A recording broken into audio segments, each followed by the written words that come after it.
दिल्ली के सबसे वीआईपी इलाके में सनसनीखेज वारदात हुई है। चाणक्यपुरी में सोने की चेन छीनने की घटना हुई है। महिला सांसद से सोने की चेन लूटी, हड़कंप मच गया। महिला सांसद ने बताई पूरी घटना। उन्होंने बताया कि मेरी चेन छीन ली, मेरे कपड़े फाड़ दिए और चला गया। उन्होंने बताया कि मुझे गर्दन में मामूली चोट भी आई है। महिला सांसद ने अमित शाह, गृहमंत्री अमित शाह से घटना की शिकायत की है। दिल्ली के सबसे वीआईपी इलाके में सनसनीखेज वारदात होना कई सवाल खड़े करता है। लॉ एंड ऑर्डर को लेकर कई सवाल खड़े करता है, जो कि केंद्र के अधीन ही आती है।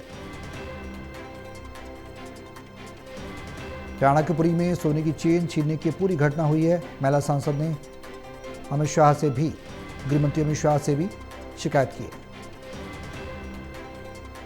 Morning I went for walking along with my colleague MP. Morning 6 to 6:15 early morning. Opposite side one person came with a bike. He snatched my chain. He tore my clothes. He left. When we shouted, before I realized this happened, the incident happened against me. He left almost. Then when I shouted, nobody is coming and rescuing me. Then after some time, 2-3 minutes, 100 meters, I saw one patrol vehicle, police vehicle. I informed them. I narrated whatever happened.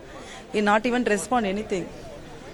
Then I called our Parliament Whip, Mr. Manik Tagore. He sent the police, and I give the complaint to the police, and as well as I send the mail to Home Minister as well as the Speaker through my Sansad mail ID to take action against the culprit. Then my leader Priyanka ji taken me to the speaker and given the complaint. I went to hospital for my neck is small hurtings.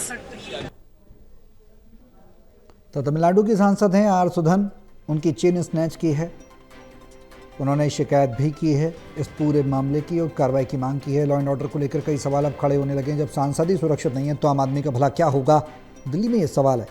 हमारे सहयोगी विशाल सिंह हमारे साथ हैं phone line पर ज़्यादा जानकारी के लिए। विशाल, महिला सांसद के साथ स्नैचिंग की घटना हुई है, गृहमंत्री अमित शाह से उन्होंने शिकायत की है। बड़ा सवाल है, लॉ एंड ऑर्डर को लेकर दिल्ली में कहीं ना कहीं गंभीर चिंता का विषय भी बनता जा रहा है। बिल्कुल सौरभ, देखिए तमिलनाडु से कांग्रेस की सांसद हैं आर सुधा, इनके साथ सुबह सुबह ये वारदात हुई है। इसकी जानकारी उन्होंने खुद साझा करी और जब उनके साथ ये वारदात हुई तो उन्होंने इसमें कहा है कि एक बाइक सवार युवक ने जो है उनके गले से उनकी चेन उतारने की कोशिश करी। साथ ही साथ जब हाथापाई हुई तो उनके कपड़े भी फट गए और उनको गले में कुछ चोटें भी आई, जिसके बाद वो अस्पताल गई और अस्पताल से जब वापस आई तो उन्होंने गृह मंत्री अमित शाह को एक पत्र लिखा, जिसमें उन्होंने कहा कि उनको अभी तक सरकारी आधिकारिक आवास नहीं मिला है, जिस वजह से वो तमिलनाडु हाउस के एक रूम में रह रही थी। और सुबह जब वो एक अपने साथी सांसद के साथ मॉर्निंग वॉक के लिए निकली थी तमिलनाडु हाउस के पास चाणक्यपुरी इलाके में, तो उस दौरान यहाँ पर ये घटना हुई। तो ये अपने आप में काफी बड़े सवाल खड़े करता है, क्योंकि काफी वीवीआईपी इलाका है और उस दौरान जब पार्लियामेंट का मानसून सेशन चल रहा है, सुबह के समय एक महिला सांसद के साथ घटना हुई है। तो इस वक्त कई सवाल खड़े होते हैं। अब आगे क्या कुछ कार्रवाई पुलिस के द्वारा की जाएगी, ये बड़ा सवाल है। बहुत शुक्रिया विशाल तमाम जानकारी के लिए।